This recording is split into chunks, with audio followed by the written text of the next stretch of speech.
Hi there, it's your ADot here. First, select your object, lock the image layer and create a new fresh layer.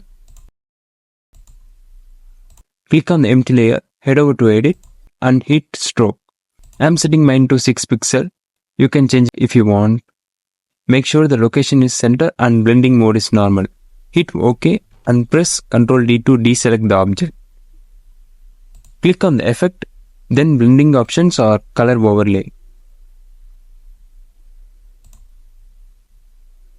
Set the color to white and the blending mode to linear dodge with 100 opacity. This is where your design starts to pop. Add an outer glow with the same blending mode, linear dodge add. This gives your design that radiant and neon vibe. I'm sticking with the pink hue, but adjust as needed.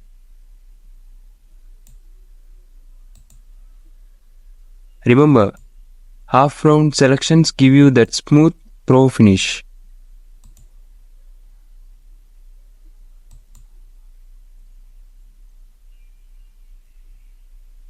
Want more glow? Add a drop shadow with the same settings or duplicate the layer and apply a Gaussian blur for extra shine.